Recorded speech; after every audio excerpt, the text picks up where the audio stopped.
ऐसा दिन था ऐतिहासिक, और जो टीवी स्क्रीन पर देख रहा था या जो वहां मौजूद था, सबके रोंगटे खड़े हो गए और सब एकदम मंत्रमुग्ध हो गए थे। ऐसे समय में आपको लगता है कि अभी भी जो कुछ लोग कह रहे हैं कि जय श्री राम एक ऐसा नारा है जिससे युद्ध हो सकता है, लिंचिंग हो सकती है, और ये जो हिंदू हैं अब ये रुकेंगे नहीं, ये अब बहुत से और इरादे रखते हैं, जो लोग इस तरह की बातें कर रहे हैं, क्या आज उन्हें ये समझना चाहिए कि ये 500 साल पुरानी गलती जो है वो सही हुई है? सही होने के बाद आज राम जब अपने घर लौटे हैं तो भाव कुछ और हैं।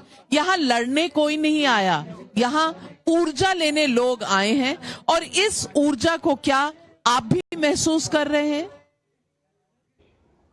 नाविका जी, मैं उम्मीद करता हूं कि मुझे ध्यान से सुना जाएगा और मुझे कोई डिस्टर्ब नहीं करेगा। दो चीजें हैं। पहली बार बचपन में जब हम अयोध्या के पास के गांव में अपने गांव जाते थे और वहां रहते थे तो एक बात जरूर सुनते थे, सियावर रामचंद्र की जय, जय सिया राम। आज प्रधानमंत्री जी ने कम से कम ये तो कहा कि सियावर रामचंद्र की जय। अभी तक तो हम जय श्री राम की बात सुनते थे। ये अपने आप में एक बड़ा बदलाव हो सकता है, क्योंकि हमारी जो संस्कृति में जो रचा बसा है, जो अयोध्या के आसपास के इलाकों में जो संस्कृति है, वो सियावर रामचंद्र जी से ही सारे कार्यक्रमों की शुरुआत करती है। ये मैं वहां का वासी होने की वजह से मैं आपको बता सकता हूं। दूसरी चीज, दो चीजें महत्वपूर्ण है। पहली चीज महत्वपूर्ण यह है कि मैं हमेशा मानता हूं और आगे भी मानूंगा कि 15 अगस्त 1947 ये हिंदुस्तान के इतिहास का और हिंदुस्तान की सभ्यता का एक इन्फ्लेक्शन पॉइंट था। उसके बाद कोई नया इन्फ्लेक्शन पॉइंट बनेगा, मुझे उस बारे में अभी कुछ नहीं कहना है। लेकिन एक चीज जरूर है, वो ये है कि ये 500 साल की लड़ाई थी, इसमें कोई दो राय नहीं है।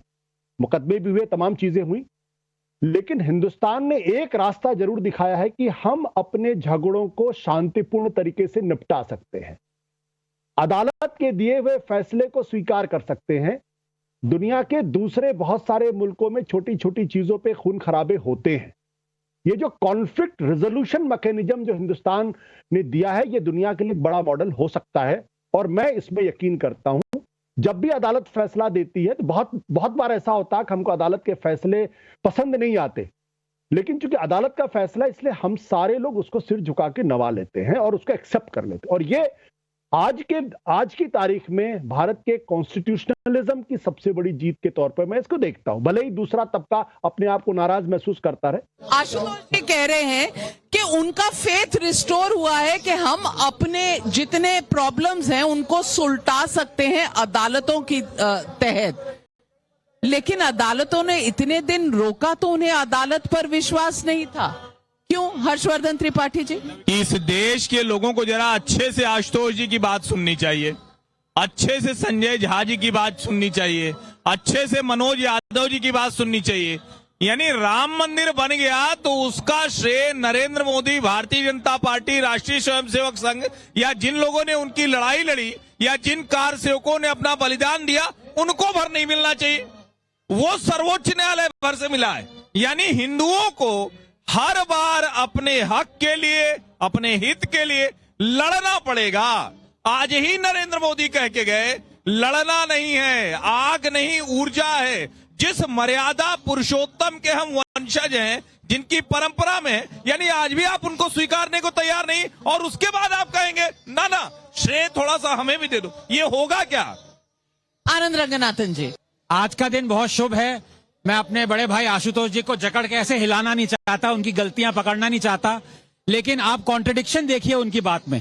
स्लाइट ऑफ हैंड जिसे कहते हैं, मैजिशियन की तरह वो कह रहे हैं कि आज ये दिखा दिया दुनिया को भारत ने कि कोई भी मसला सॉल्व किया जा सकता है जस्टिस से, कोर्ट से। ये वही है जो कि कहते हैं कि हिंदुओं को कोर्ट भी जाने की अनुमति नहीं है प्लेसेस ऑफ वर्शिप एक्ट की, तब उनके लिए हिंदुओं को अलाउड नहीं है कोर्ट जाना, काशी और मथुरा के लिए। यही आशुतोष है जो कहते हैं प्लेस ऑफ वर्शिप एक्ट होना चाहिए। ये कहता है कि हिंदू काशी और मथुरा के लिए कोर्ट भी नहीं जा सकते हैं। विष्णु जी को इतनी और इनके पिताजी को हरि जैन जी को इतनी प्रॉब्लम सेव करनी पड़ रही है। आज वही आशुतोष कह रहे हैं कि सारी प्रॉब्लम कोर्ट सॉल्व करेगा, तो कोर्ट को सॉल्व करवाइए काशी और मथुरा की प्रॉब्लम, इजाजत दीजिए हिंदुओं को जाने के लिए, वो नहीं देंगे।